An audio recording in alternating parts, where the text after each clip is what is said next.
What's good, everyone? Welcome to Budweiser's Weekday Sportsbeat, along with IrishBreakdown.com. I'm Vince D'Addario. That guy over there is Jesse Stiers, and we are here for the duration.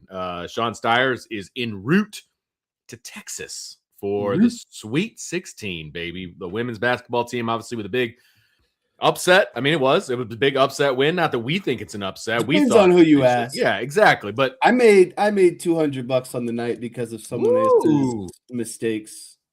Easy. They were like plus 200, so I put 100 on them to win, and I won 200. I mean, they were 5.5 point dogs going in, according to FanDuel, and obviously they eclipsed that by winning by 10. And frankly, it was more than 10. I mean, they could have won by 20 if they wanted to. They allowed a couple of three balls late. You know, it was kind of one of those kind of situations, but fun game to watch.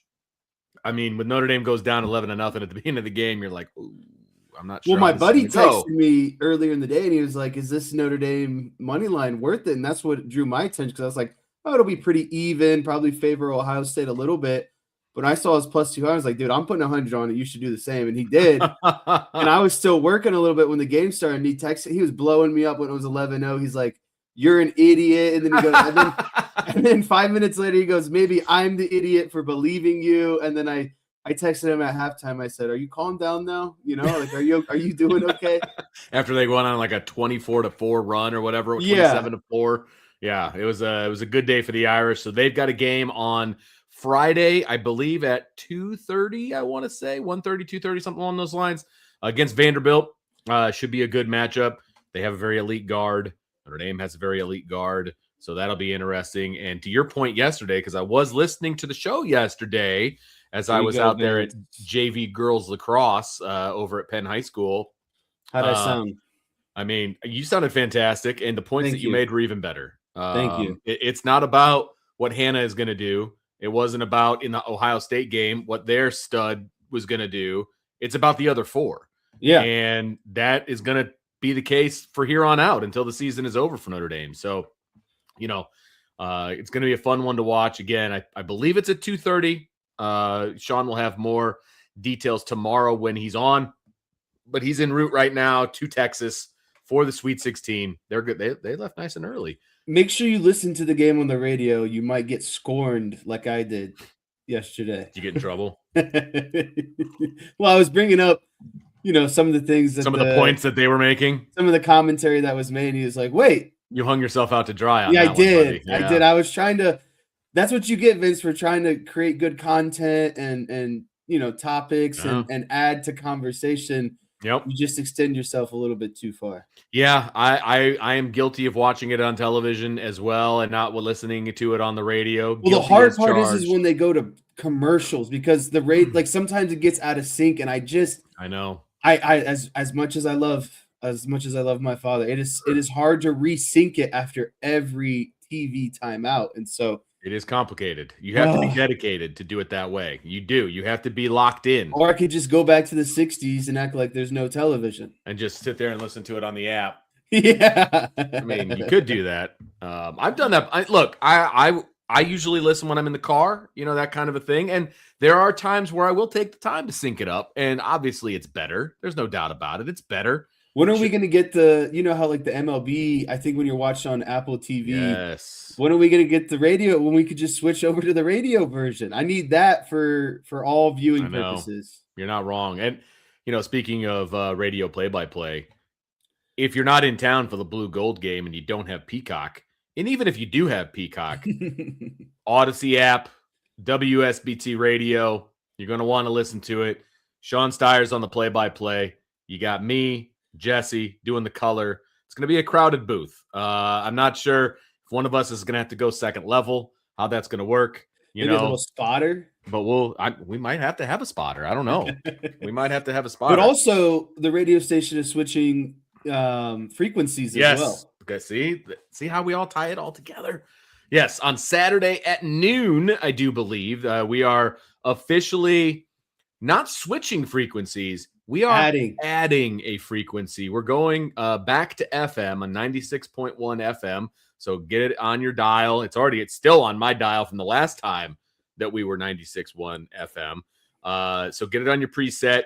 Saturday at noon, 96.1 becomes WSBT Radio, Sports Talk Radio, and we will be simulcast. If you're an AM person, awesome. Stick with 960, but we're going to be on 960, and we're also going to be on 96.1 FM. And so, like where I live, the FM comes in way better than the AM, so I will be an FM listener. And the FM, you get the deeper tones on FM. It just sounds better. So definitely want to tune in there. And again, that's going to be at noon. So we're only a few days away. And so for the Blue Gold game, you can be on 96.1 FM. You could be on 960 AM. You could be on the Odyssey app. You can be on whatever the Sirius XM radio app is. All of those different things. So there's no excuse. There's none. Zero. You don't want to listen to the Peacock guys. Like, I don't even know who's going to be calling the game. Doesn't matter. Radio. Yeah, I had too much of that on the Notre Dame Pro Day with Tony Simeone and Ian Book and their extremely tight NBC Peacock polos. So, medium. Yeah, fortunately, it's just unfortunate for Tony because Ian Book's a fit guy. Like he's got an NFL quarterback, or at least training to be one. Right. And then you got Tony, who's not a big guy at all, but when you're next to Ian Book with a tight polo that's tucked in, it's like, Ian Book going to bed at night praying for injuries. That's but you don't have to worry about prayer. Seeing our ugly mugs. You just have to listen to it. See, that's a benefit. Radio. Face is made for radio, according to my wife. So make sure you tune in. We're gonna have some fun with it, and see how bad we do once all the former walk-ons get in, and we're scrambling to figure out who's who and what's what and all kinds of fun. So should be a lot of fun. All right, we got the pleasantries out of the way. Jesse, it is Wednesday, which means it is Mailbag Day. This is usually your day. This is true. I'm usually on that side of the screen, but it is Mailbag Day. We've got a bunch of starred mailbag questions in the chat. If you want to get a mailbag question, if you're watching on the YouTube stream, you can put a question in over there. If you are a premium message board subscriber, we had a thread going over there on boards.irishbreakdown.com where you can get questions in, that way. And so lots of different ways to get some questions in. Pretty much anything goes as far as I'm concerned, within reason. Our buddy Salty has loaded us up with questions, but there's also some other people that have, put their stuff in. So really appreciate it. We've got a bunch to get to. Jess, if you're listening in the car, you're always welcome to call the producer Tyler at the radio station. He'll write down your answer. I don't know if he'll answer, but the ringing might annoy him. Yeah, paper and pen. He sent me a message before the show and said, he doesn't want the local listeners to be left out. So okay, well there it is. If you get an urge, just give him a call. Yes, I don't know what the number is. Do you know what I don't know the numbers. You have to look that. You have to Google-fy that one. But anyway, so like I said, we got a bunch of stuff in here. And we're gonna go through them, and we're gonna see what happens. So we'll let Salty lead off because he mail bombed us with this whole thing. So Salty Virginia Peanuts says, how important in recruiting is the in-home visit as compared to Lou Holtz's day, and does Marcus Freeman excel in it at the Lou Holtz level? Yeah, I think that to me the in-home recruiting is kind of like that final sign and seal type situation. You've had the conversations, you've had communications, maybe visits, but the in-home stuff is that's where you make those real personal connections. You go beyond just the text messages and the screens and the visits. It's one-on-one time. And me personally, I think this is an area that Marcus Freeman absolutely knocks out of the park because he's just the most relatable guy. He's a guy who looks the part, talks the part, and gets the job done at the end of the day. You hear so many of these recruits and their parents talk about how Marcus Freeman's kind of presence is what sells them ultimately. And so, I think that there are a lot of parallels between him and Lou Holtz of that ability to kind of close the deal with the face-to-face interactions. I think, look, Lou Holtz is on, a pretty high level when it comes to the in-home, recruiting. We hear stories all the time, like Jerome Bettis, what it was like when Lou came into his, living room and basically convinced his mom that Jerome Bettis was going to be going to Notre Dame. And that's why Jerome Bettis went to Notre Dame. We've heard numerous stories like that. Look, Marcus Freeman is about as good as anybody in a living room. I mean, he's very personable. He's like that in closed door meetings with the media. He's like that, when I see him at Penn High School, for example. Like, he's a very personable guy. That's just who he is. And we know that he's an elite recruiter. Well, why is he an elite recruiter? Well, he's an elite recruiter because of his personality and because of the way that he can connect not only with the players, but also with the parents. And connecting with the parents is important. There's no doubt about that. It's very, very important. But I think the in-home visit is very, very important, and is he on Lou Holtz's level? I'll say, yeah, I think he is on Lou Holtz's level. I think he is that personable, and he does close the deal, and he's part of every important recruitment that happens at Notre Dame, and he's going to the living rooms and he's closing the deal and he's doing all of those things. So I think he is on Lou Holtz's level. All right. Here we go. We were talking about women's basketball. Salty wants to know, what two things give you the most confidence that Notre Dame will beat Vanderbilt this Friday? Yeah, for me, what gives me the most confidence is the way that the rest of the team played against Ohio State in the first round. It just wasn't a Hannah Hidalgo show. And I talked yesterday, and you brought it up earlier today. The pieces are what's going to beat or defeat Notre Dame at the end of the day. So, it is each team has a star player. It's just going to be a matter of whose pieces play a little bit better. So that gives me confidence. And what also gives me confidence is Vanderbilt is, again, built like a team that's not super, forward and center heavy. They don't have, I think their guards are a little bit, taller than usual, I would say, but they're not like Duke or UConn where they just have, two bigs that can consistently play down low. So that gives me a lot of confidence because that plays more to Notre Dame's game, more guard style, kind of ball handling team. You'll see them get a lot more steals. You'll see them be in more passing lanes. So those are the things that I like the most for that matchup. I like the way Notre Dame's bench is playing, or I guess not bench, but they're, everyone but supporting cast. Yeah, supporting cast. And the fact that Vanderbilt doesn't seem like a team that wants to impose, physical height on them. They're again, they're going to play a lot like Ohio State did. I think if you're asking me for the two things I'm most confident in, obviously number one would be Hannah Hidalgo. I'm very confident that she's going to do what she does, right? She's going to defend at a high level. She's going to score at a high level. She's going to play at a high level. Like that's who you get. So that's what I'm confident in. And then the next piece, I'm going to say Niele Ivey. I'm confident in Niele Ivey. I think her and her staff are going to have a good plan in place.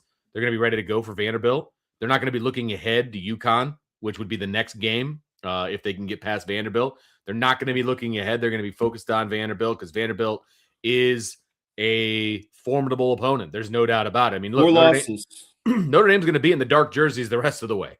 You know what I mean? Like they're not going to be the favorite in any of these games. They're just not. I haven't looked over at FanDuel as to what the spread is in this one, but my guess is that Vanderbilt is going to be favored. I'll let you look that up while I continue to talk here. But Notre Dame's going to be in the dark jerseys the rest of the way.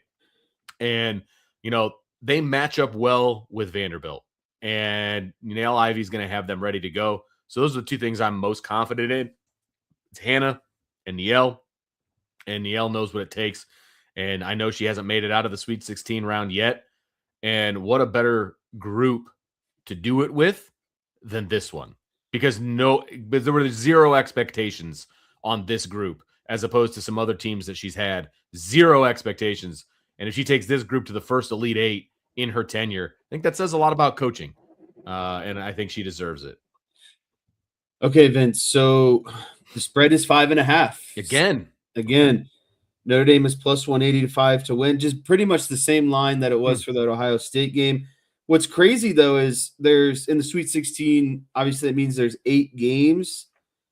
Of the 8 games, Notre Dame and Vanderbilt are spread-wise the closest. It's them and Louisville versus Michigan. The rest are 9.5 spread, 17.5, 4.5, 9.5, 18.5, 26.5. That's got to be the UConn game. Yeah, that one's the UConn game. But also, what I guess might be notable, at least in my opinion, Notre Dame Vanderbilt, first game of the Sweet 16. They kick off the women's side for the Sweet 16. Is it at 2:30? Was I right the first time? Okay. 2:30. All right. So 2:30. Make sure everybody tunes in to the radio side. And we'll I'm sure you guys will be talking about it tomorrow. I'm sure. I'm not sure what the plan is for the radio show on Friday, but I'm sure if we have one, we'll be talking about it on Friday as well. So make sure you guys tune in. Salty has a follow-up question, believe it or not. What two things are Notre Dame's highest vulnerabilities against Vanderbilt? Whew, I mean, and we'll get into this in a little bit in rapid fire. I think one of the they have one of the best guards in the country. Michaela Blakes at Vanderbilt is a finalist for the Naismith Award. That's a huge vulnerability when you're playing someone that good at the end of the day. I think the other, it's really hard. I would say their other vulnerability is a potential scoring drought. Like they've done this 2 games in a row. They went down, I think, 10-0 to Duke in the ACC championship. They went down, 11-0 to Ohio State. You can't do that against Vanderbilt. They're just too good of a team. They have too good of guards. They won't allow you the opportunity to get back in the game. And so I see that, Notre Dame defensively is fine. Guard, obviously the star power matches up. I think that, the role players match up. I would just be most worried about someone with that level of talent like Michaela Blakes and Notre Dame falling into that rut of getting behind and getting stuck. Because I just don't think that you get out of it at this point anymore. You can't do that to a team with only 4 losses, or they're just going to lap you. The height difference worries me a little bit at the guard level. I think Notre Dame still guards very well at the they guard well at the guard position. But that could be, the height thing could be an issue. Look, Hannah Hidalgo has just an uncanny way of just pulling down rebounds. It's amazing. Like she grabs almost every loose ball on a rebound. When teams are bailing on rebounds, she's there to grab it. Like she really rebounds the ball well for somebody who's 5'6". Will she be able to do that consistently against this lineup that's a little bit taller? Like that worries me just a little bit. And producer Ty, he chimed in. He said another vulnerability is lack of depth. Look, there's girls on Notre Dame's team that aren't taking the t-shirt off. You know what I mean? Like that's just, it is what it is, so they have a very limited rotation. That isn't a crazy thing to have this time of year. When you get to the tournament, the rotation generally shrinks a little bit. But Notre Dame's rotation is I don't want to say it's questionable, but if they run into a team that's deeper on the bench, that could be a vulnerability. So I agree with Ty on that one. It could be a vulnerability. We'll see how it plays out. It wasn't a vulnerability against Ohio State on their home floor. We'll see what happens on a neutral floor. I think what gets Notre Dame into trouble is when teams have a variety of depth, meaning that they can attack you from kind of a small and big lineup, because Notre Dame's lineup is pretty much the same regardless. It's the same across the board. And so when other teams might try to switch and go to a smaller lineup or maybe even a bigger, taller lineup, there's usually no counter from Notre Dame. They're just going to maybe – you're not – what I mean, like personnel-wise. That's when Neil kind of has to switch up things game plan-wise, X's and O's, and scheme a little bit different. But I do agree that it's predominantly the same. And really, it's KK Bransford. Sanchez comes off the bench every now and then, but I mean, KK is your only other rotational piece outside of your starting 5. All right, we've got some actual football questions in here. This one's an easy, quick one to answer. He says, "Is Saturday a media allowed practice?" I do not believe it's definitely not a full practice. I don't know. I don't believe it is a 4-period one, so I'm going to go with no all around on that one. If it were, you would probably be there. Because it's Saturday, right? Exactly, and I don't have it on my calendar, so I don't believe that it is. Most of the ones that we're allowed to go see are on the weekdays, and they're all 4-period. The next full practice that we get is April 18th, and that's a Saturday, and that's the Jersey scrimmage. And so that one we get. And so that's the next one that you're really going to be able to glean a whole bunch from. I know there was a 4-period practice today. Brian was there. I'm not sure if Trevor was there or not, but I know Brian was there. He put out a practice report on irishbreakdown.com. Vince. What's that?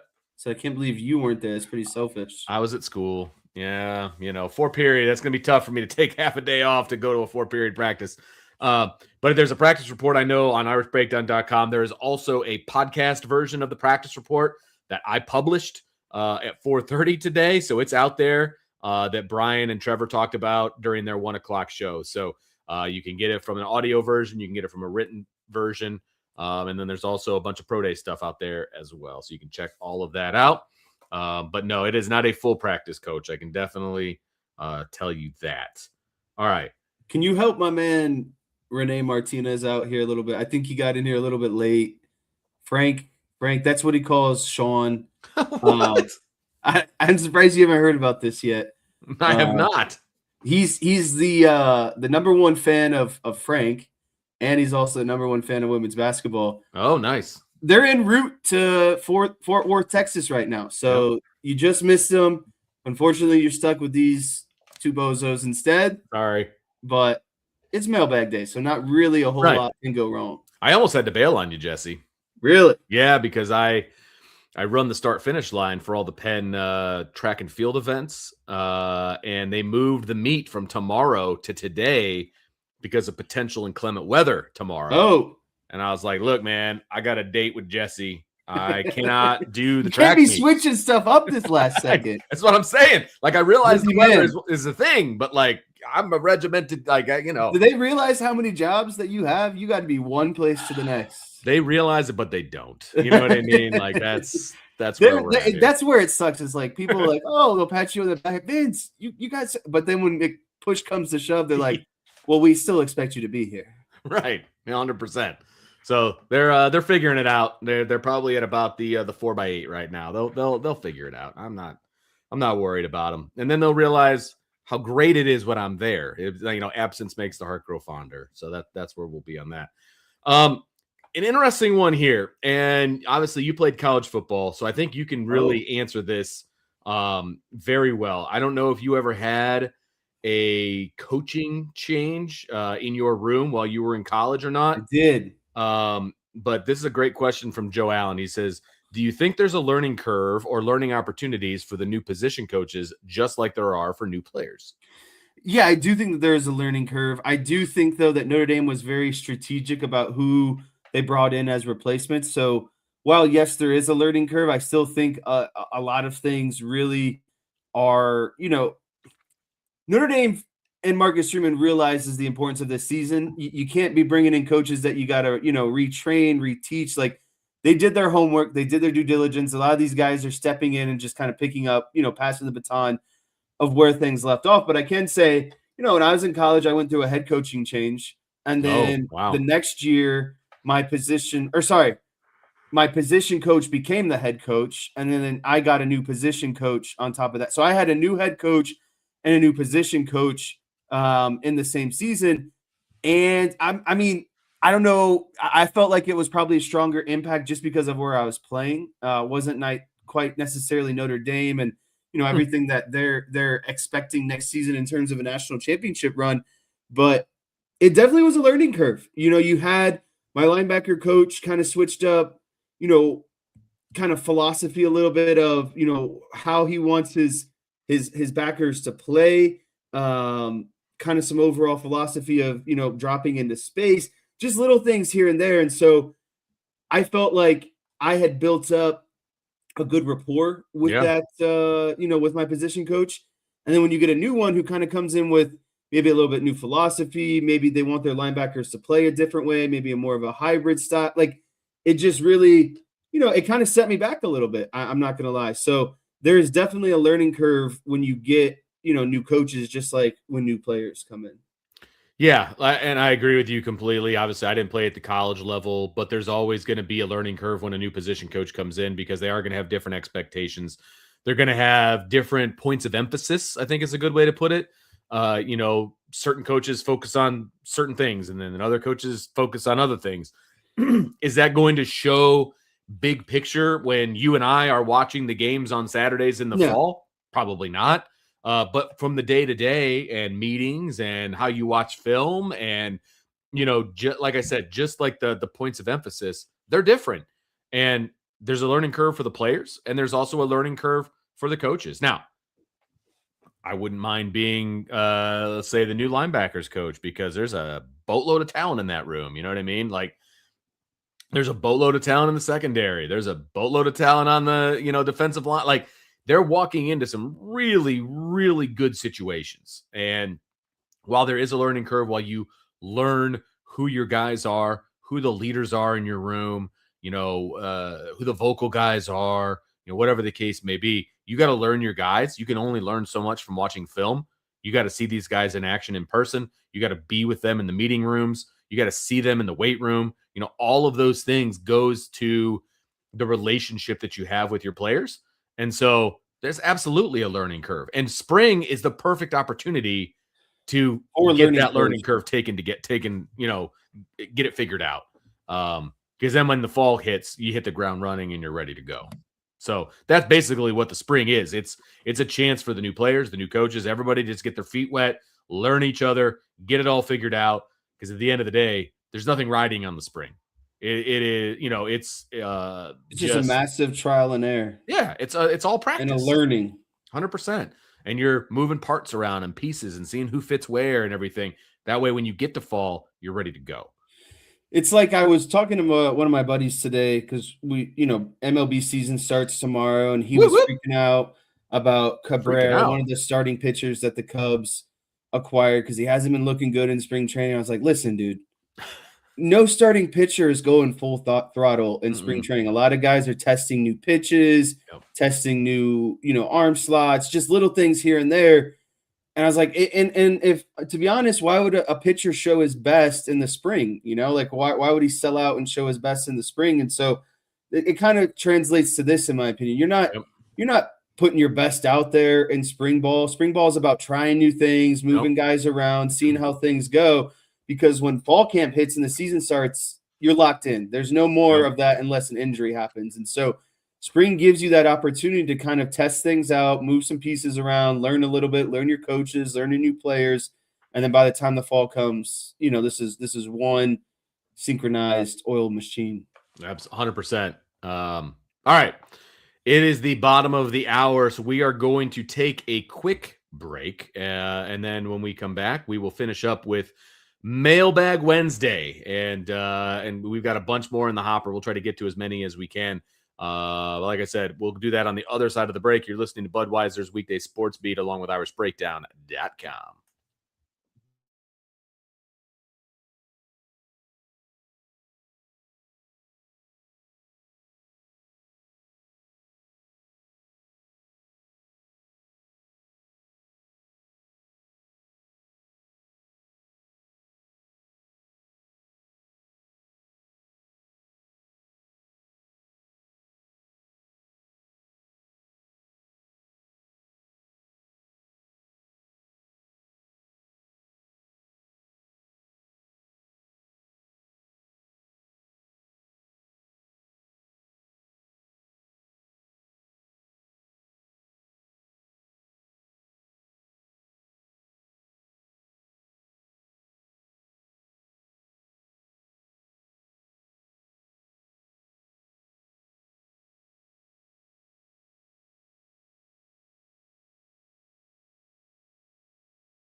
Welcome back to Budweiser's Weekday Sportsbeat along with IrishBreakdown.com. I'm Vince Siderio along with Jesse Stiers, and we're here for the full duration. We're going all the way to 7 o'clock, which seems to be kind of an aberration these days, Jesse. We're usually getting preempted by some sort of a pregame or some sort of a game or whatever, but we're here for the whole time today. I know, we better buckle up. We were spoiled there for a little bit. Hockey's going to be wrapped up. Basketball is going to be wrapped up. We're going to be back to the dog days. I know, and when there's less to talk about, frankly. But hey, whatever. We got spring ball to talk about. We got all kinds of fun stuff to talk about. And it is Mailbag Wednesday, and so you guys are in charge of the show. And we've got some good ones here to get to. And your buddy, who's obsessed with Frank, he says, hey, guys, will Frank be at the Blue Gold game? I would love to meet him. I'm flying all the way from Utah for it. Vince, cue the music. Plug it back up. We're all going to be there because we're doing the radio broadcast of the Blue Gold game. So I'm sure if you ask nicely, Renee, I bet you could meet up with Sean at some point before we go into the stadium to do like our prep work and stuff like that. I'm just saying.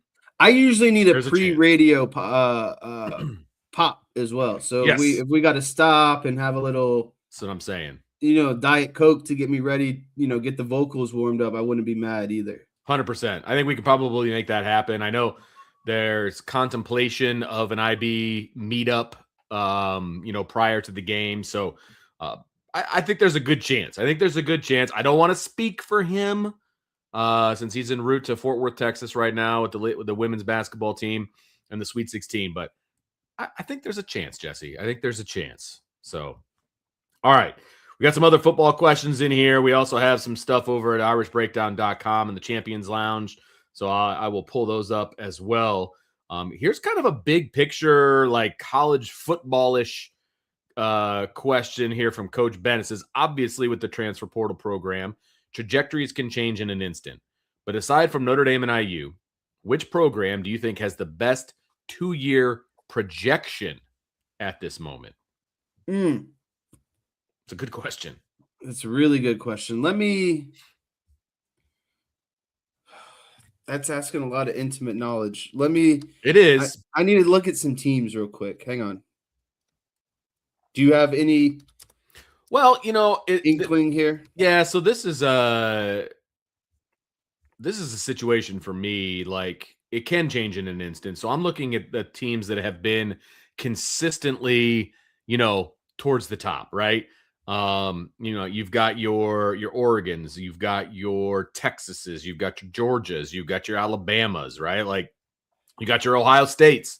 I think that there's a myriad of different directions that you can go, but it's about consistency for me. So like who's consistently good in the transfer portal? Who is consistently good at high school recruiting? Like that kind of stuff.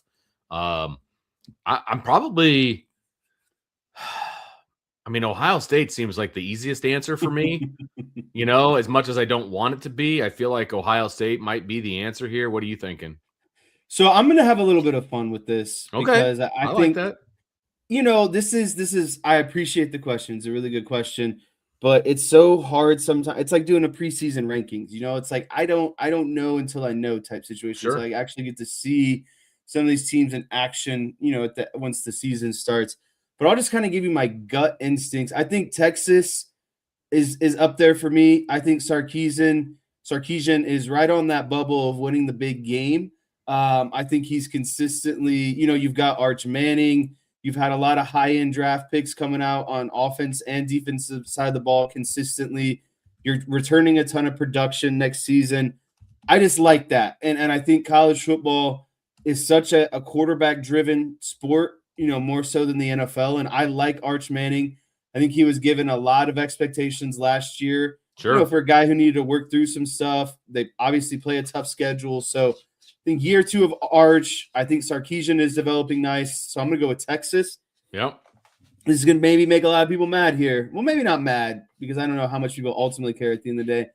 But I like LSU on this as well. Ooh, I think interesting. I think that LSU has the resources. I've heard, they've spent $30 million plus on their roster. They've spent, a lot of money on Kelly's buyout, on Lane Kiffin's new deal.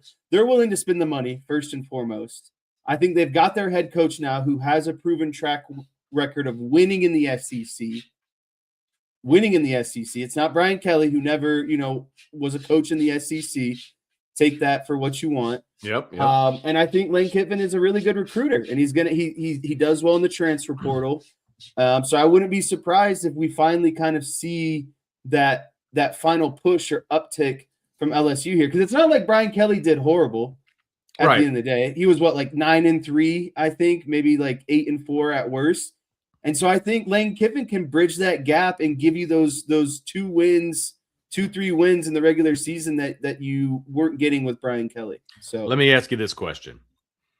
Would you be upset to see LSU successful now that Brian Kelly's gone? Or does that have I mean, I've never disliked LSU, and especially after Paul Mainieri, Notre Dame baseball coach, went there a long time. Like, Notre Dame and LSU never really crossed paths. It wasn't like a reason for those programs to dislike each other.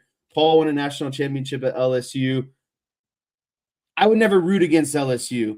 I would when Brian Kelly's there, but now that he's gone, and you know how much I like Lane Kiffin, so them winning, I would kind of be excited to see. Like, I would rather see them do well in the SEC than Alabama, than Georgia, than Texas A&M, than Texas. Like, I don't mind when LSU is successful. No, I honestly, and even from a petty standpoint, I hope LSU is super successful without Brian Kelly being there. I'll be honest with you. So I'm okay with it. I really am.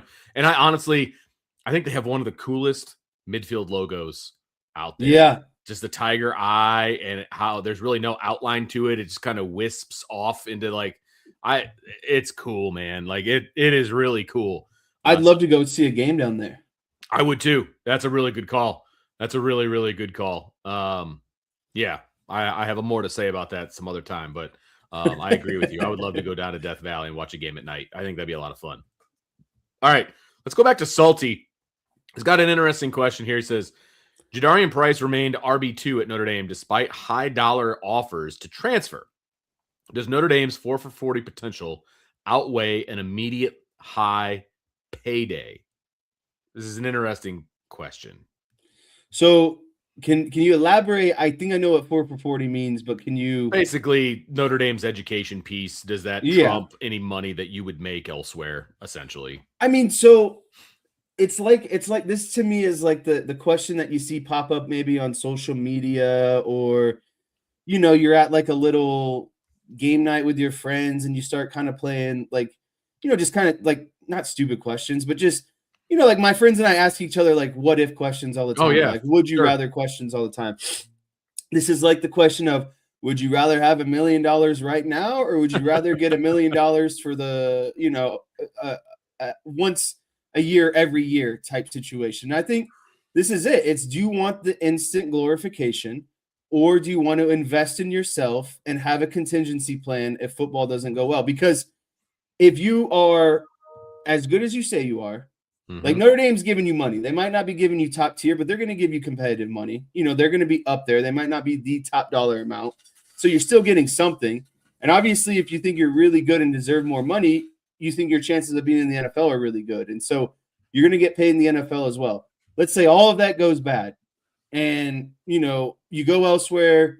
Maybe you don't finish your degree. Maybe you do. But if you stay at Notre Dame, you get the degree done in 3 years, mind you. You get that degree done in 3 years. It's like investing in yourself. It is the ultimate contingency plan where if everything goes wrong, Notre Dame has such a great network and portfolio that I promise you can find a job if you're willing to put in what it takes to get said job. You know what I mean? It's like if you're just someone who wants to sit at home and not work hard, then it's probably not going to work out for you. But if you're a person who wants to, obtain X job, then Notre Dame is going to have that network in place to make sure that you get connected to who you get connected to. I agree with everything that you just said. I think the education piece is still an important piece. I just don't think it's as important as it used to be. For example, the men's basketball team at Notre Dame. So We're still talking NIL money, offers to transfer, all of those things. You've got you've got a kid who is a rotational kid. He's coming off the bench, whatever, and he's making $150,000. I'm just throwing numbers out there. He's making $150,000 to come off the bench at Notre Dame, and then he's being offered $1 million someplace else to do the exact same role. This kid's not going to the NBA. What are you going to do? Like, I'm going to transfer and I'm going to make $1 million to do the exact same thing that I'm doing at Notre Dame athletically. Now, is it going to be as good of an education? Maybe not. Maybe I'm transferring, just going to pick a school. Maybe I'm going from Notre Dame to IU. Look, a degree is a degree to a certain extent. You know what I mean? Like, there are certain professions where a certain degree is important. There are also plenty of other professions where you need the piece of paper that said you graduated college. You know what I mean, Jess? Like, that just is what it is. Like, my profession, it doesn't matter where you went to school. Like, if you have your teaching degree and you have a license, you're good to go. It doesn't really matter where you went to college. It's a very specific example, but there are plenty of other, professions out there that are similar. You're setting your family up for life if you go out there and you make $1 million for 2 years in a row. You get $2 to $3 million. You put that in the bank, you invest it properly. Like, how can you turn that down? How can you turn down 3 years, $3 million, or 3 years, $450,000? It's a big difference. You know what I mean? That's a big difference. So money's important. The education's important. It just depends on how close those things are, and what your priorities are, and what kind of family you're coming from, and just all the things. You know what I mean? I would have a hard time telling my son to stay at a school where he's making $150,000 versus going to school where he's going to make $1 million. Yeah, I would have a hard time telling him that. So I think there's just a lot more. There's a lot more pieces to the puzzle these days than there used to be, with NIL and all of that. So. Speaking of NIL, Jesse, Salty actually has a really good question about NIL, and I want to make sure I find it here. Here it is. Eli Drinkwitz called for a cap on NIL to keep schools from separating into the haves and the have-nots. Is he right to do so, and will it ever happen? So, it's a tough question. Very tough question. I think there has to be an agreed upon number that you cannot go past, because then at some point it'll just become, well, who's got the richest donors? Sure. And who's got the most Texas money? Tech, you know what I mean? Like, right. They came out of a complete obscurity to be in the college football playoff because they've got a huge checkbook. Right. And so I don't think that's what we want the sport to turn into. Right. I think that it's a little bit more complicated than just saying, okay, there's straight up a cap. And I don't, unfortunately, I feel like I don't know enough of ins and outs of kind of like that stuff too much when we're talking about salary caps and, being under and over cap, and, some sports are talking about needing to have a floor. I think if you don't want football to kind of end up being segregated of teams that have money and don't have money, then yeah, there's got to be some sort of cap to keep things competitively stable at the end of the day. And I think that's the biggest thing. I think there should, and I don't know if I would call it a salary cap or what I would call it, or if there's going to need to be oversight on what kids are getting paid and, things of that nature. But it's, it was the wild, wild west before, and now it's almost even worse because it's out in the open. You know what I mean? And you've got all these schools that are paying just ridiculous amounts of money for players. And, these players giving them, access to private jets. Oh my gosh, it's dollars. Crazy. And they're basically, these players are signing contracts with their schools that don't even matter because you can just get out of it. Like the Duke, the Mensa kid did, going from Duke to Miami, even though he signed a contract with Duke and, for NIL and all of the compensation that he was going to make. And apparently that doesn't matter anymore. Right. And so I would like it to be a little bit more of a two-way street, get some protections in there for the schools. as opposed to just the players, because right now that contract matters for the player, but it doesn't matter for the school. Like, that doesn't seem right. And look, we're basically making this the minor leagues of the NFL.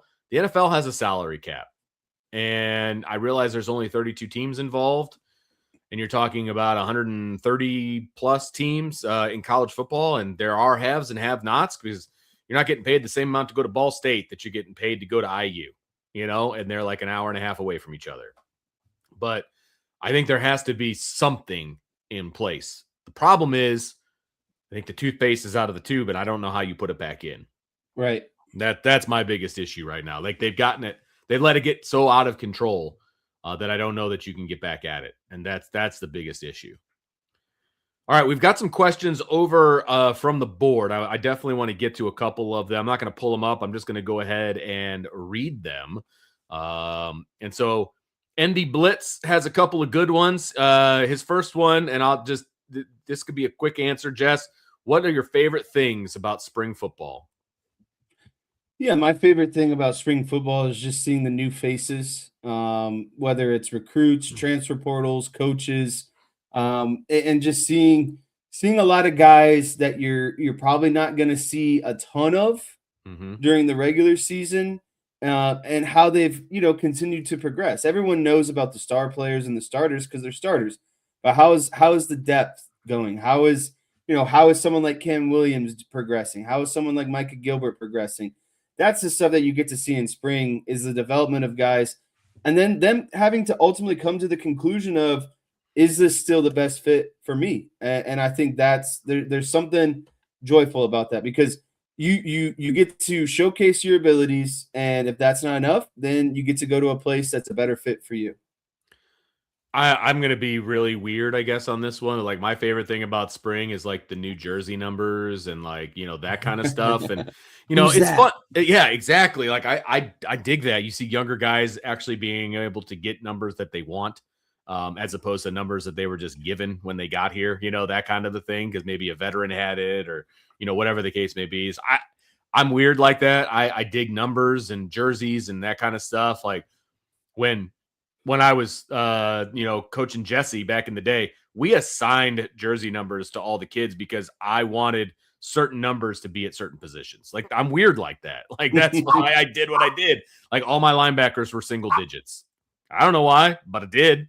That's why you were number 5. We looked more lethal. Yeah, man. Like, fast. You look faster in a single digit, But anyway, I like little things like that. Of course, I also like to see like new coaches, hear how they coach, like listen to them coaching their players. What is that going to be like? So like little things like that. I do get a lot of that kind of stuff out of spring. But at the end of the day, it's just a bunch of practices and you're just moving pieces around. So you have to take spring as the grain of salt, which is the biggest thing. You don't take too much out of what you see at spring, for the most part. Another question here. Let's see. I think this is an easy one for me. Who do you think is the most important O-lineman that needs to reach his potential for Notre Dame to have an elite or at least a very good O-line in 2026? And that's from ND Blitz.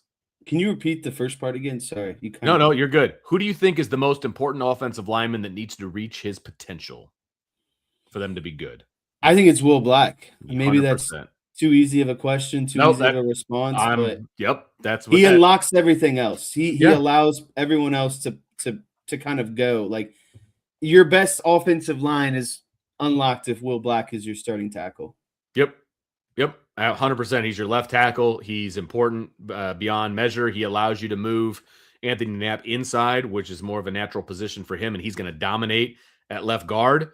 And so, and Will Black was good enough that it pushed him inside. You know what I mean? And so, if he can reach his potential, this offensive line is going to absolutely take off. And then if you have an opportunity to get Charles Jagasaw in there as well, like, look out. I think this offensive line is going to be elite. But Will Black is the absolute key to that. No questions asked. None. Let's see here. Brian Driscoll actually put a question into into the chat. So here it is. If you could have only 2 Notre Dame rivalries on the schedule for the next 20 years, what would they be? And he gave options, okay?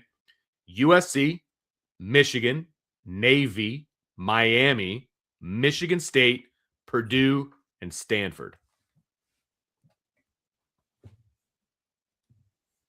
I'd go USC and Michigan State. Okay. Ty wants Michigan and USC. Okay. What are your choices? USC is by far my number one. It's not even close. I want that's them where back I'm on at. The schedule. Like that's where I'm at for sure. The second one, I could make arguments across the board. Like I get Navy, for what they did for Notre Dame and all of that. Like I get that. I understand Michigan, although I would not select Michigan. I don't give a crap if Michigan is on the schedule like that. They don't do anything for me. I am a fan of Michigan State. Having them on the schedule, I think that's a rivalry that's older than Michigan's rivalry, frankly, and better. Miami is an interesting one because you get a certain group of people, and it's the group of people that were fans of Notre Dame in the mid to late 80s. They want Miami. Like they want Miami because they hate Miami. And I get that. I totally get that. For me, I'm too young to give a hoot about Miami. Like the Miami that I remember is the Miami from the early 2000s that was just beating the crap out of everybody. Remember that? Like that's the Miami that I remember. And I also remember Notre Dame just kicking the crap out of Miami, when they play them. Obviously not this past year. And so Miami doesn't necessarily do it for me. So it's USC and then whatever other team floats my boat at the moment. But I'd be okay with Michigan State. I'm glad they're back on the schedule for this year. I'm with you on that one for sure. Let's see here. Let's get another one in here before we get out of here. Here we go from Super ND. And we were going to talk about Notre Dame basketball here a little bit, and this will give us an opportunity to do so. Is Notre Dame really helping themselves by wasting a year of profitability versus saving $4 million by giving Shrewsbury another year? And I'm not sure where they get the $4 million from. That's what he's making annually. I don't know what his buyout would be. He's got 4 years left and he's making $4 million a year. So I don't know if the buyout would be the rest of the contract, which obviously would be $16 million. And I don't know, but I guess essentially, are they wasting their time bringing him back? Yeah, time and money. I'm going to say no. And the reason I'm going to be saying no is it doesn't matter if it was Shrewsbury, Vince, Billy Donovan from the Bulls, whoever it is. If there's not a commitment from Notre Dame to win in men's basketball, it does not matter who the coach is going to be. If you're not given the resources to be competitive, like most of the other schools in the country, then it's just not going to change regardless of who's the coach out there. There is an emphasis on, or maybe not emphasis, other sports have a higher priority in terms of success, and Notre Dame men's basketball simply isn't there. And so you can yell at Shrews all you want, but the nature of the beast is he recruited really well. The on-court success hasn't shown up yet. And now all those guys that he recruited are going to leave because Notre Dame can't match competitively what other programs are willing to offer. And that's just the truth of it. Yep. I agree. And look, there's a mass exodus going on right now at Notre Dame from the basketball program. And I think there's probably going to be more to follow. And basically, Shrewsbury is going to be starting over from scratch. I mean, next year, the starting lineup could be two sets of brothers and then whoever the fifth guy is. Like that's what they're looking at right now, which could be a problem. And it's going to set them back even further than they are right now. And so if you're not a Shrewsbury fan to begin with, you got to remember there is an economic piece of this, right? Like Notre Dame is economically tied to Micah Shrewsbury for the next 4 years at $4 million a year. Yeah, it is what it is. Like you can't change that contract was put in place, before the current administration took over. You're stuck with that contract. It doesn't do you any good to cut ties with him, no matter what the buyout is, because to your point, if they're not going to put a financial commitment in for the basketball team, what are you going to do? Like, it doesn't matter who the coach is. And I guarantee you, they don't have a coach in line waiting to come to Notre Dame, because why would anybody What want is to come to attractive? Notre Dame as a coach? Like, if you're telling me as a coach, all right, we're going to give you $3 million to, put your roster together. I'm like, dude, you're about 6 or 7 short. Like, That's why that's am I 2 coming? players at other schools Yeah. potentially. Why am I coming? So I don't think that it's an attractive job right now for other coaches. And so why would you get rid of the guy that you've got because he's willing to steer a sinking ship? Did I really say 6 or 7? I don't think I did. Maybe I did. Well, like, let's just kind of, to wrap this up, let's play devil's advocate. If there is rumors of Shrewsbury going to what you would probably consider a lesser program, isn't that more of a red flag that lesser of a program is willing to give more or allocate more than what Notre Dame is? Like, that's where the red flag is, in my opinion. And it is. And should have Shrewsbury won more games this year? Absolutely. I think you can critique him all you want for that. But you have to, successful programs start with programs that are given the resources to be successful. Sure. 100%. 100%. You know, it's like, I just don't, it's like Vince, it's like you have how many kids again? 5, full 5. handful. And 2 adults. So that's 7 people in a house. Yep. Imagine being like, all right, your wife comes to you and say, Vince, you have $100 to go grocery shopping for 7 individuals. Yeah, right. I mean, that's what it is, though. How do you Right. divvy up $100 between 7 players? Right. How do you divvy up what Notre Dame's allocating for their roster between, X, Y, and Z, but you still want them to be a team that's going to the tournament and maybe winning a tournament game and doing more in the ACC?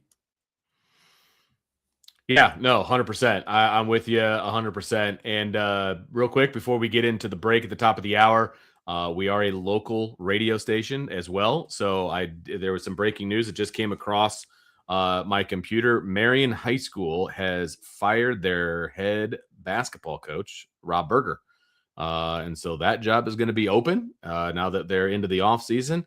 And so we'll see what happens. There's some issues that went down over at Marion, and Rob's a good coach. Don't get me wrong. I think Rob's a really good coach. Success? Yeah, they had a lot of success. It's a really good coach, but you got to follow all the rules. And if you're not following all the rules, bad stuff can happen. And Marion has decided to go another direction. So the Marion High School basketball coaching job is open. So yeah, wow. Jess, if you're coming back, somebody already has, he's ready to coach high school. Get him in there. Let me put in the resume. You could be a knight.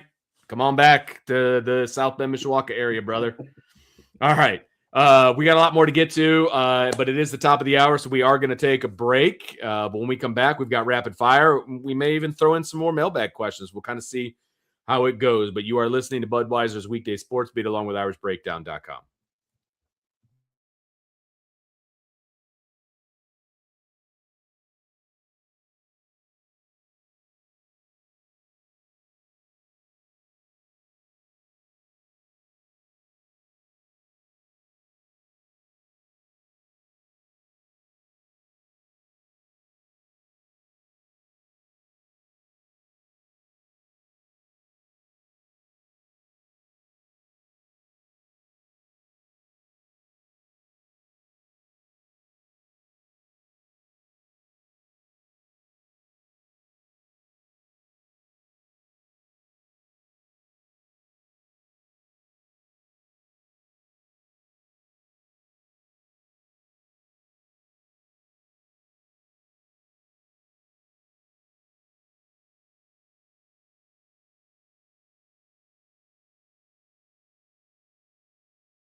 Welcome back to Budweiser's Weekday Sportsbeat along with IrishBreakdown.com. I'm Vince D'Addario along with Jesse Stiers. We are rolling into the second hour of the show. And just as a friendly reminder, if you're listening on the radio, you are currently listening on 960 AM. Come Saturday, this Saturday, we are a mere 3 days away. Saturday, March 28th. We will be rolling into the FM dial. 96.1 FM will simulcast everything that you hear on 960 AM right now.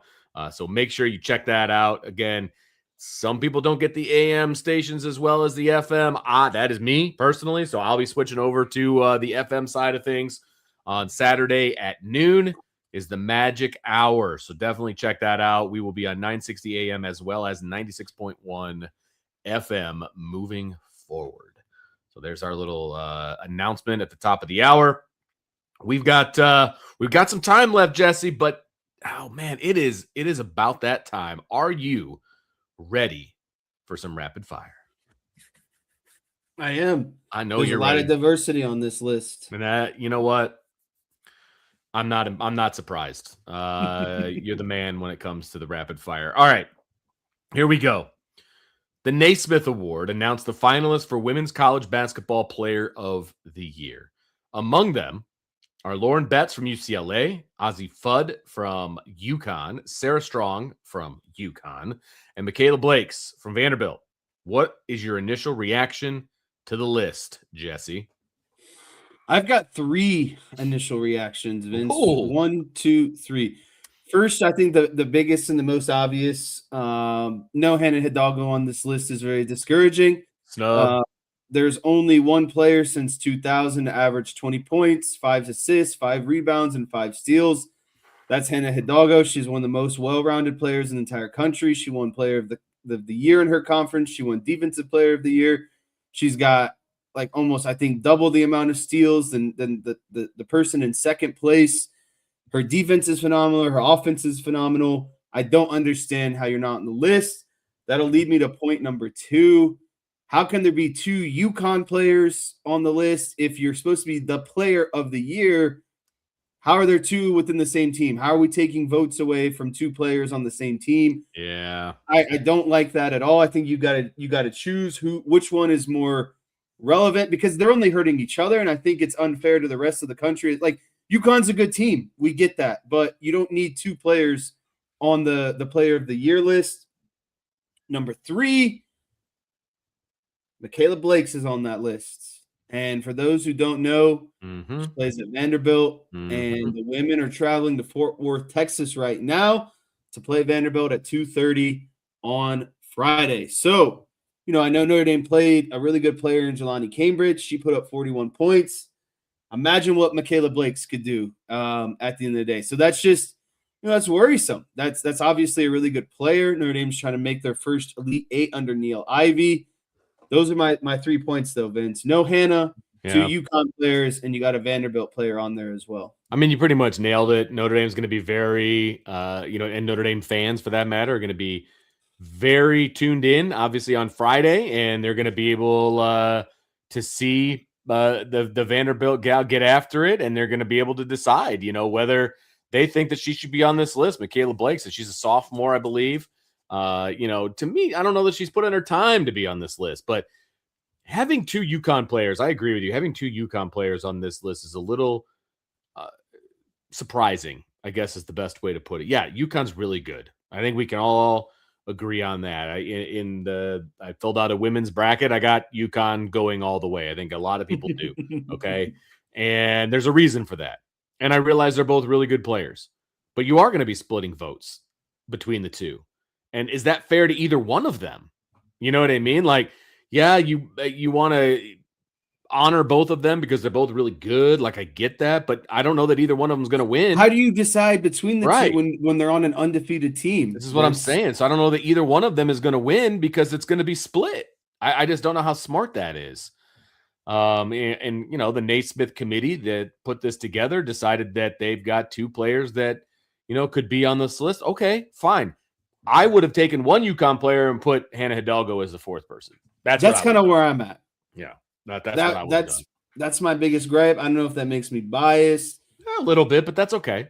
I don't think there's anything wrong with that. It's not like Hannah's like a long shot, And again, no one does what she does defensively as well at her size. Right. No one's got the steals. No one's got the rebound production. No one's, she's up there, I think, in top 5 of points per game in terms of play. Like, she does it all. She's the most well-rounded guard in the country. And I don't get why she doesn't get the national love, right? But, you hear it when you watch games and, all these different things. But when it comes to awards and stuff, her name is never mentioned for Player of the Year. Yeah, I mean, she didn't even get first-team All-American. So it's like, can I be ultimately surprised? Right. No, but I can still be equally disappointed. Yeah, 100%. Yeah, absolutely. Okay. The Notre Dame golf program revealed its new golf leprechaun logo today. The logo includes the leprechaun following through on his tee shot with driver in hand. And just in case anybody wants to see it that are on the YouTube. Vince, look at you. There it is. We got a nice email with some wonderful shots. I'll just leave that up there for this question.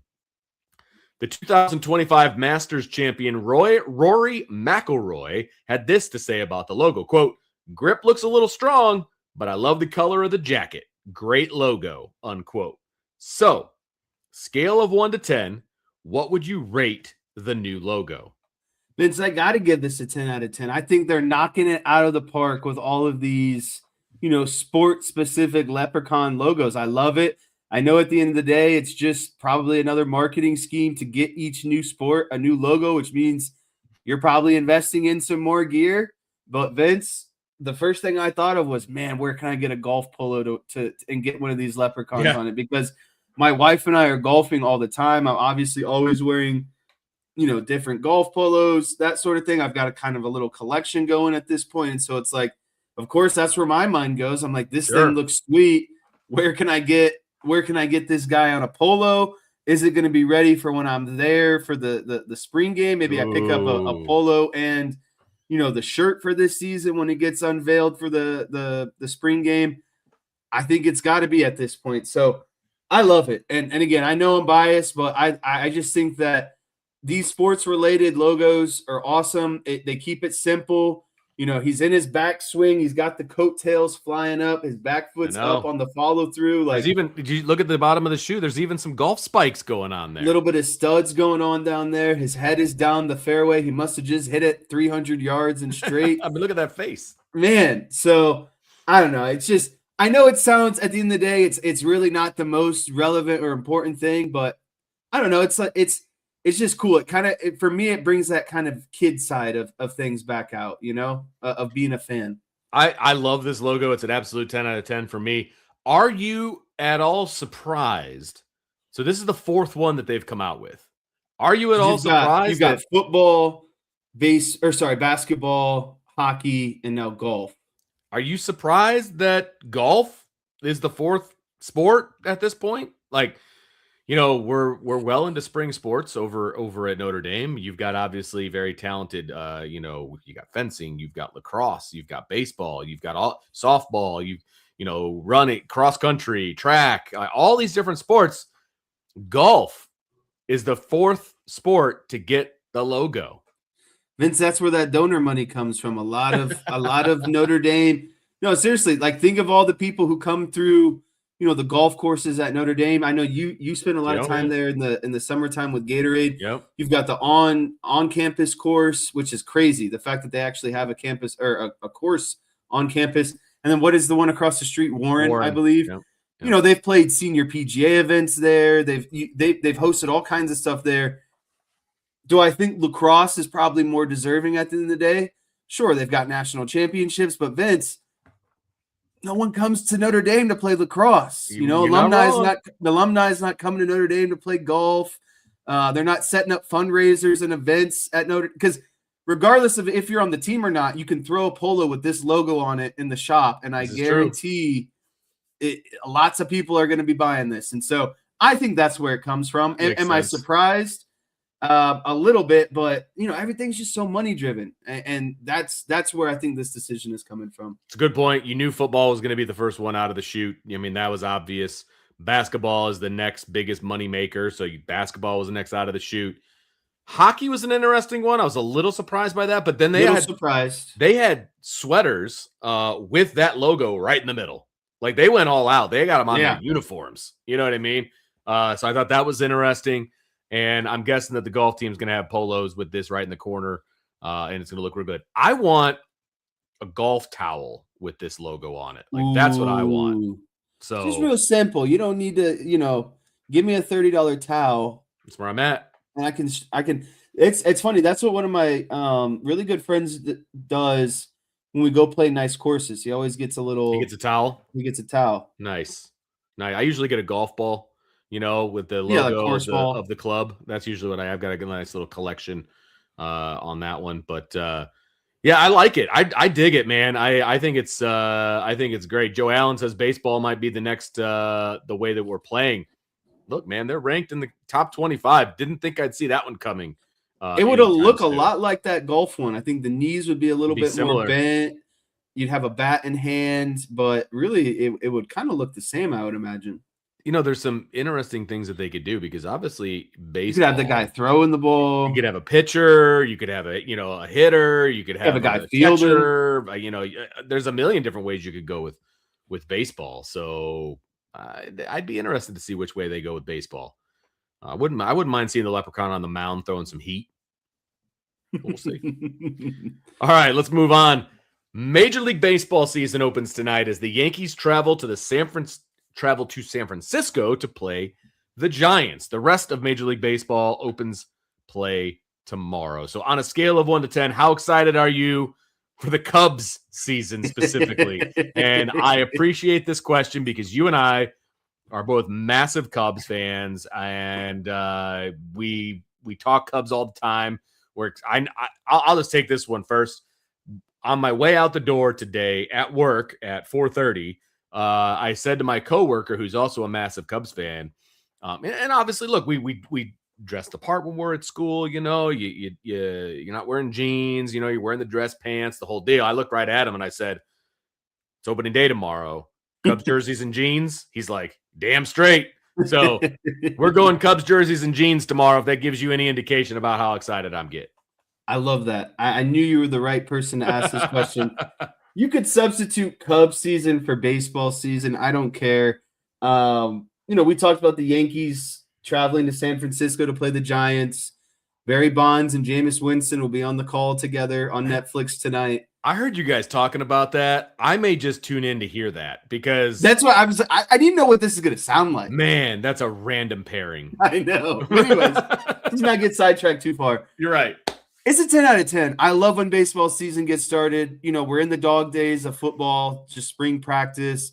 The NBA and the NHL finals are getting ready, or regular seasons are getting ready to wrap up. We'll start moving into the playoffs for both of those sports. But, Vince, there's just, I know my wife probably hates it, but there's nothing better than coming home at the end of the day and throwing on a Cubs game and knowing my 2 to 3 hours are covered, And I think what makes me even more particularly excited about this season is I like the ABS system with the challenging of balls and strikes. I think you're going to see, a lot more fairness. But I'm really impressed with what the Cubs did in the offseason. They filled a lot of holes. Yeah. They picked up some starting pitching. They found a cornerstone third baseman. They extended PCA, yeah. They extended their youngest, most promising player. They should get a little bit healthy. I'm really excited for this year. I think that the Central is going to come back to Chicago. And potentially a team that could make a deeper push into the playoffs. So, I'd like the weather to warm up a little bit more feel like, baseball season. But one of my good buddies is coming into town the first week of May. We already got our tickets to a game that weekend. And so nice. I'm fired up. Let me ask you a Cubs related question. So they've been doing these City Connect jerseys, right? And the Cubs had the dark navy City Connects, and then last year they went to like the baby blue City Connects. Which one are you more of a fan of? Those baby blues were way better last year. It's not even close. I would even say that those jerseys were last year. Those baby blue jerseys were some of my favorite jerseys they've ever done. I loved it. Not even close. It was so well done. Even the font of the last names on the back and the numbers. I mean, and then they just paired it up with a white pair of pants. Like they didn't like the all navy look was just a little much for That's what me. killed it for me. The jerseys Yeah. in the all navy, the tops are good. I don't mind those. I Sure. don't like that they pair them with the same color, harsh, dark navy Agreed. on the bottom. Agreed. I mean, how clean was it to have the baby blue tops and the white bottoms? Like that's It just reminded my days of playing for John Adams High School when we used to rock the baby blues did you? alternates I and forgot white about uniform those. and white pants. They have not rocked the baby blues in a long time over at JA. It's red and dark blue and My pinstripe. jersey is somewhere. It might be a little bit more snug these days, but Do you have it? You took it? it's stashed away somewhere. The baby blue one? Yeah, because we got them Ooh, with our names on the back. that's So right. I do remember that. You might have to rock that on the show one of these days. You might have to. You might have to. All right. I'll tell you what. Let's get into a break because we're almost at the bottom of the hour. And then we'll just come on back. We got some more questions to get to, maybe even some mailbag questions. And we'll take it right up to the top of the hour. So we'll see you guys on the other side of the break. You're listening to Budweiser's Weekday Sports Beat along with IrishBreakdown.com.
Welcome back to Budweiser's Weekday Sportsbeat along with IrishBreakdown.com. I'm Vince, that's Jesse, and it is 6:31 local time, and we got you guys until 6:56. So we got a little bit of time to go. We've got a bunch of questions left, and like I said, we've got some mailbag questions in the hopper too if we roll through all of these rapid fire questions. So plenty of content coming your way. And another quick reminder, 96.1 FM is going to be your home for WSBT radio starting on Saturday at noon. So make sure you check that out. And, of course, women's basketball plays in the Sweet 16 Friday at 2:30 right here on WSBT radio. It'll be at 9:60 a.m. Also on the Odyssey app. And so you want to check out Sean Stiers. He'll be on there at 2:30, probably 2:15 for pregame. And I don't know what the plan is for the show on Friday. If there's going to be one, if there's not going to be one, maybe there will, maybe there won't. We shall see what happens because I don't know what anybody's availability is because I haven't looked recently. But we'll check that out and kind of see where we're at. But in the meantime, we've got some rapid fire questions to get to. Jesse, you ready to keep on rolling? Let's keep on trucking. Okay, how about a little NFL draft talk? There's been a lot of talk this week about the quarterback position ahead of the NFL draft that is a month away. Specifically, many seem focused on comparing Ty Simpson and Fernando Mendoza. Is there any shot Ty Simpson gets drafted in the first round, let alone ahead of Fernando Mendoza, who is projected at number 1? Yeah, Vince, I've just seen, this week a lot of conversation randomly about Ty Simpson, about what he can and can't do compared to for Fernando Mendoza. I think Ty Simpson had an unfortunate kind of draw as the season went on. I think he suffered some injuries late on, wasn't, playing his best football. And I think during the time of when he did get hurt, he was kind of up there in consideration to be, a favorite to win Heisman. So, the discourse, it seems a little bit, unwarranted. It's like, all right, we're a month away. Are people kind of searching for things to talk about here? I don't know. I think there's a legit shot Ty Simpson goes in the first round. Mm-hmm. I think that it has to be really dependent on what, a specific team needs. But I also think that this draft has so much defensive talent that I would focus on that. And you could probably take Ty Simpson in the second round, even if you thought about taking him in the first because of that surplus of talent. But I just don't think that there's any way anyone goes ahead of Mendoza at number 1, let alone Ty Simpson. If anyone's going to go ahead of Mendoza, it would be our boy Jeremiah Love. Yeah, I don't look, he's not going to go number 1. I think Vegas is set with where they're going to go with Mendoza. But to be honest with you, I think that could work in favor of Ty Simpson. Okay. Now look, I've always thought this, you're not going to the worst team. 100%. Like if he sneaks into the first round, that means he's going to a good team, which also means they probably already have a quarterback, and it means that he can sit for a little bit. He's not expected to be a world changer. This is what I'm saying. And like he's the son of a coach. His dad has been a college head coach for like over 20 years. He's grown up around the game. It's the kind of kid that I would like to have in my program because he understands what is going to be asked of him from a program standpoint. Be a great backup quarterback. He's going to work his butt off. I think for him, for Ty Simpson, look, he's not going to go ahead of Fernando Mendoza. I think I would reframe the question, Jesse, and I would say, who do you think is going to have the better NFL career, Ty Simpson or Fernando Mendoza?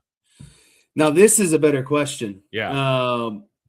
And I would honestly, I think it's 50-50 just because of what you talked about. Mendoza could go to the Raiders. He could be there for 5 years. It could never pan out because the Raiders are a mess, and then Ty Simpson could go somewhere, a competent organization, let's say the Steelers. He gets drafted by the Steelers. He sits behind Aaron Rodgers for his last year or two, learns a lot, and then eventually gets his chance to be a starter. That's the route I would prefer. I hate that the NFL demands quarterbacks to basically – I mean, I don't even know if it's the NFL. I think it's more or less the fans and front offices. They're basically like, well, if we're going to use a number 1 pick on you, you should be able all to that turn money. this. Well, you should be able to turn this thing around immediately. And it's not, that shouldn't be the case. Like NFL football is hard, especially at the quarterback position. And so I give this a 50-50 chance, especially if Ty Simpson is just kind of goes under the radar, gets picked up by a good organization, and he gets to be a backup for a while. I agree. If you're asking me to project out, I would say that I've got my money on Ty Simpson. I think he's got a better chance of having a longer career in the NFL, more impactful career in the NFL. Ty says that he thinks that he's going to have a Darnold-like career. Look, Darnold is a unicorn, right? Like, he showed up, was terrible, obviously, when he first got there because he was playing for a terrible organization. He was able to go to a good organization and found new life, obviously, with the Vikings, got traded after 1 year, and then won a Super Bowl with the Seahawks. Nobody's going to repeat that. Like, that's not going to happen. I'm sorry. Like, I don't see there being hey, this kid's going to be like Sam Darnold. I don't see that being a thing. Usually when quarterbacks go to a crappy team, even if they're talented, that's their career. Like, that's it. That's all she wrote. And I that could very well happen to Fernando Mendoza, depending on how things go in Vegas over the next 5 years. So I would put my money right now on Ty Simpson. Not a lot of it, but I would put my money on Ty that he has a longer career in the NFL. And that's not even necessarily knocking Fernando. That's knocking the situation and the situation that he's going to be put in. He's going to take a lot of lumps out there in Vegas. And, that can shorten careers, Jesse. So, I mean, we'll see what happens. He's going to be playing in a beautiful stadium, not in the weather and things all of that nature. We'll see how that pans out for him. I don't think I'd want it. Yeah. Okay, let's see here. Help if I was on the right tab. All right, North Carolina. Let's talk a little college basketball. They've decided to move on from Hubert Davis as the men's basketball coach after just 5 seasons. He finished with a record. I'm sorry, I chuckle at this because his resume is something else. Record of 125 and 54, which is like almost a 700 record. 4 NCAA tournament appearances and 1 finals appearance. And then he's fired. Is that fair or foul? And then he's fired. This is a big foul to me, Vince. Yes. Like, I get it. You're North Carolina. You're a blue blood program. Sure. But the guy is winning 20 times a year. I think the one stain is that after the national championship year, they just completely missed the NCAA tournament. Okay, spare a guy, mulligan. That was officially kind of his roster, right? You could argue that the finals team, a lot of that roster was probably, heavily influenced by Roy Williams. Okay, cool. But like you said, the guy is still 125 and 54. He's got the 4 NCAA, tournament appearances. I think the university is just, I don't think university isn't pleased that, yes, they're making tournaments, but they're not making legit runs into the tournament. But my thing would be is, like, do you really have the expectation that you should be winning a national championship or in the Final Four every season?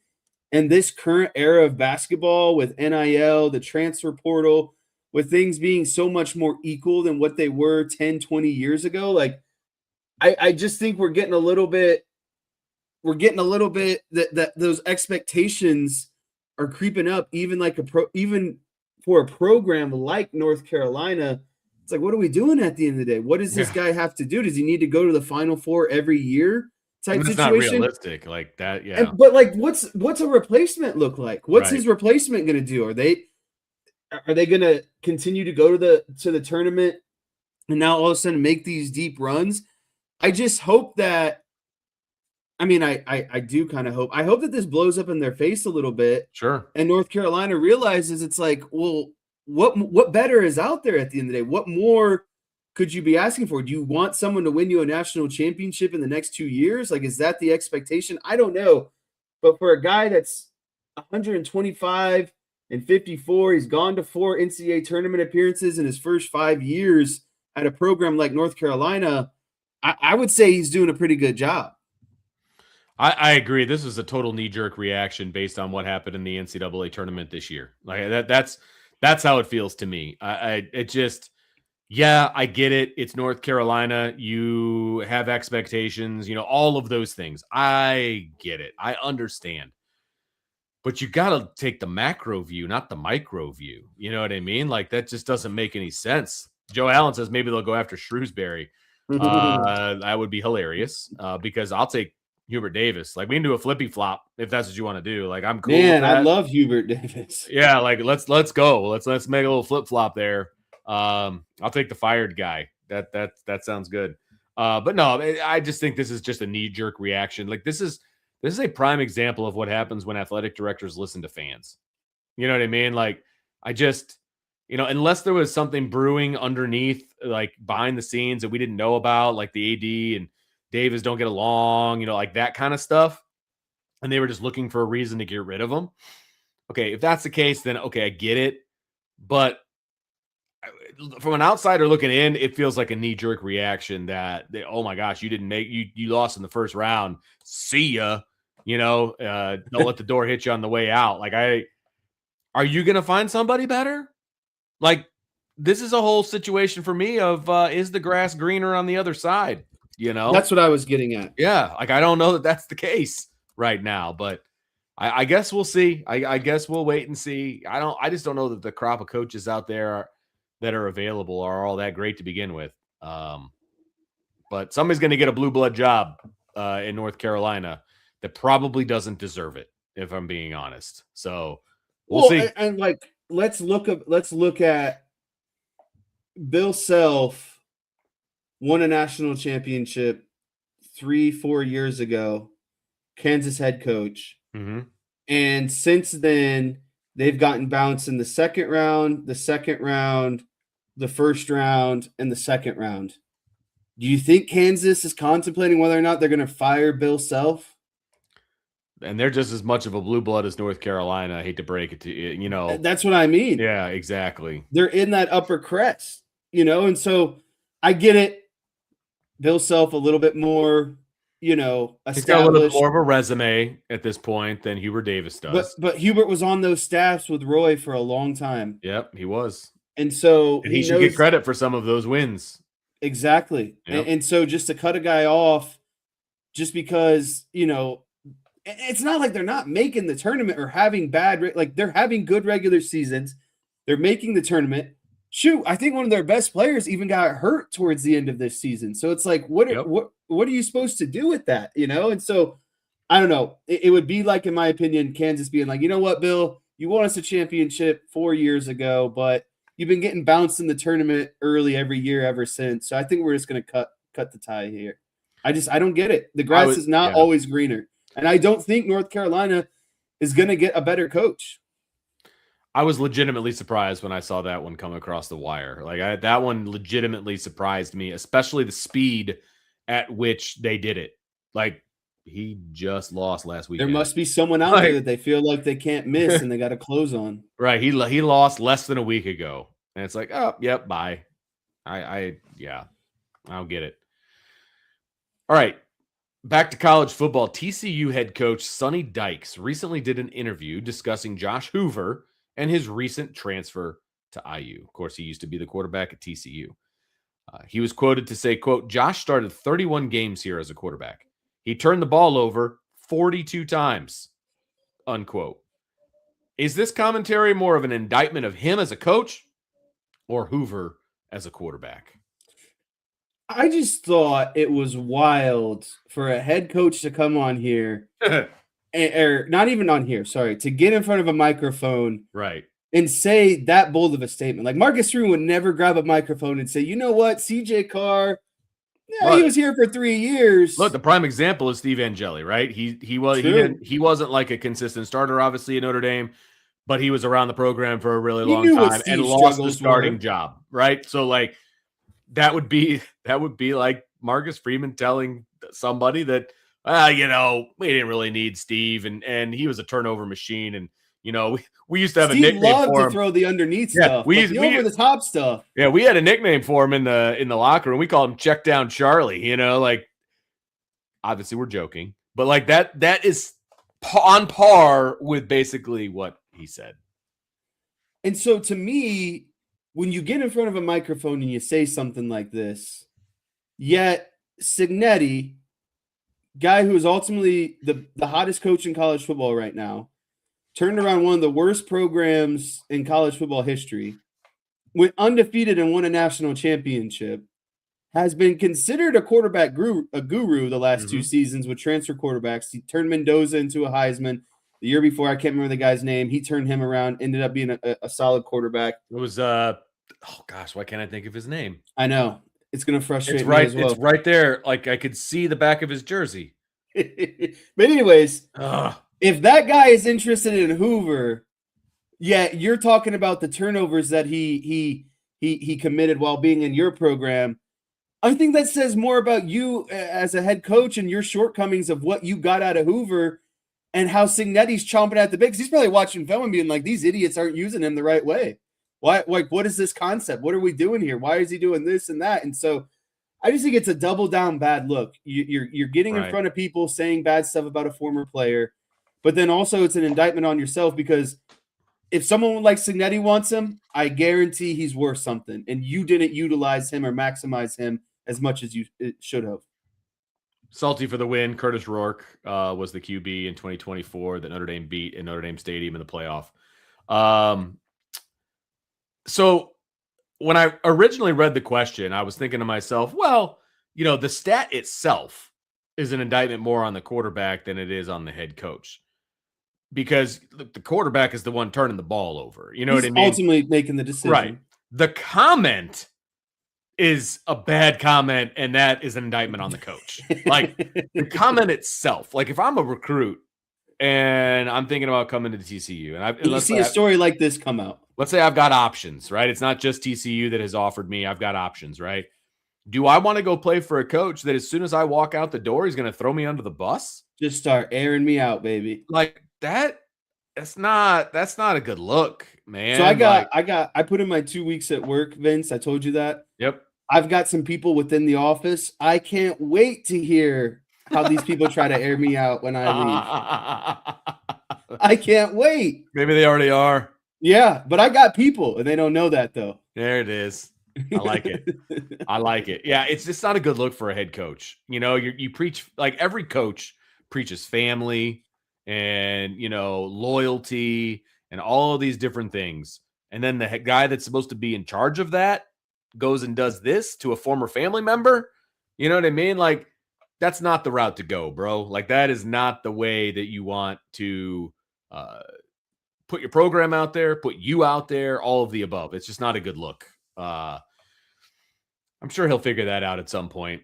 Now, if we want to discuss the choice of Hoover to go to IU, do I think he's going to be a Fernando Mendoza or even a Curtis Rourke? I do not. I don't think so either. But to your point, if Curt Cignetti says that he thinks he can be, then I'm going to give him the benefit of the doubt. Got his pickings probably, right? Like Cignetti at this point, I want this guy. It was an interesting quarterback carousel in the transfer portal. I don't know that there was like the guy out there to take. You know what I mean? Like, I think there were a couple guys who were worth the roll of the dice. Yeah, but I agree. I don't think that there was like someone super top end, basically. Right. But I mean, Sam Levitt, I think what probably was worth it.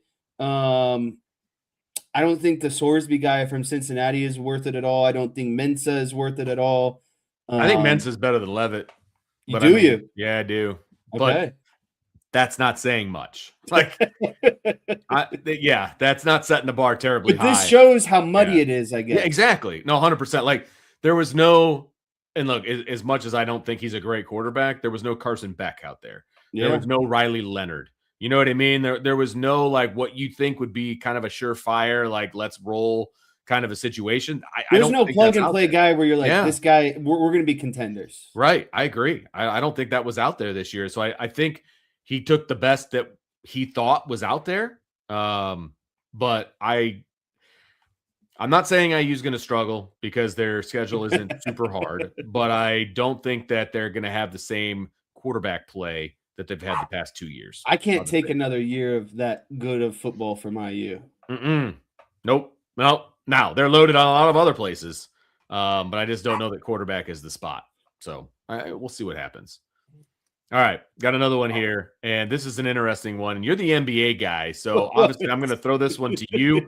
I've got one comment to make, and then I'll throw it to you. So the NBA league owners unanimously voted to begin the expansion process for 2 new teams, Las Vegas and Seattle. Is the NBA ready for expansion is the question. What I will say is it seems like everybody wants to go to Vegas right now. So I don't blame them for going to Vegas. Like, that's not surprising. The Seattle one, I feel bad for the Seattle fans because I felt like the Supersonics got just totally stolen. They were diehards. Like, Supersonic fans wanted basketball. 100%. They were diehards. I hope they take advantage of the fact that now they're expanding and they're going to put a team back in Seattle. I assume they're going to call them the Supersonics again. Might as well. And if they don't, that's a huge tragedy because the Sonics were awesome. You need to keep that name and all of the things. Their franchise got stolen. So I'm happy for Seattle. I'm not surprised about Vegas. That's where I'm at with this whole thing. What are your thoughts? Yeah, I think that the first and foremost, if we're talking about markets, I think the markets make perfect sense. Yes. I think any professional team in Vegas right now is going to kill it. You're going to get funding. You're going to get backing. Yep. You're going to put a nice new arena that you can use for basketball, probably host some Final Fours, probably, you know what I mean? Concerts. It's going to be the next thing in Vegas. It's going to be aesthetically pleasing. It's going to be everything that you want. And again, you can host many other events there. Seattle, I still think you can do a lot of the same. Obviously not Vegas, but like you mentioned, Vince, they want basketball there. Like the Supersonics, I believe at a point had a greater pinnacle than the Seahawks, than the Mariners. Like the Supersonics ran that city for a good amount of time when they were, when they were playing high-end basketball. And you saw a lot of, star power, playing on those Supersonic teams. I think the markets make sense. I don't know personally right now that expansion is the best thing for NBA because I think that first and foremost, there is a bit of a disconnect between fans and the NBA. Okay. Between certain generations. Like I know for certain, your generation does not watch as much NBA as they used to. Absolutely accurate. Yes. And I would say that probably my generation and maybe people around it are a bit more interested in basketball comparatively than, I think that's fair. Probably it's a broad brush. It's a broad brush, but I totally get what you're saying. I was into the NBA in the 90s. I watched it. I did. I don't think that the current numbers support expansion because there are struggles between getting fan buy-in. You have people complaining about the style of play and the shooting of threes and the Steph Currys of the world. And so do we want to introduce more teams and then you've got the issue with NBA tanking. Silver has come out and said there's going to be a new revamp in terms of tanking and the lottery process. And load management and all these things that didn't exist back in the 90s give people that are like my age even more reason to not watch. And that's what I think is going to happen. I think you're just going to dilute it even more. Yeah. While the markets are tremendous, and I don't think that they will have any trouble. I don't think that you're going to gain any more fan engagement by adding those. And that's what I worry about because I like the NBA. I want it to continue to be a successful product. I don't want them to rush this too quickly because I think both of those cities will have long-term longevity in terms of the success. No, they'll have monetary success. I think they're going to have butts and seats, that kind of stuff. And again, I think Seattle has been longing for a franchise since theirs got taken from them. You know what I mean? And so they're going to support the new team, and I think it'll be okay. But you're right. It's going to dilute things a little bit. Is there the talent level in the NBA right now to add 2 more teams? I don't know the answer to that, to be perfectly honest with you. So those 2 markets make a lot of sense, but I don't know that more teams make sense if that at all even makes sense, right? I think there needs to be more stability within the NBA and their fans before they can add more teams. Right. All right. Well, that's going to do it. And we will see you back here tomorrow at 5 o'clock. It'll be Jesse and Sean. You're listening to Budweiser's Weekday Sports Beat along with IrishBreakdown.com. See you.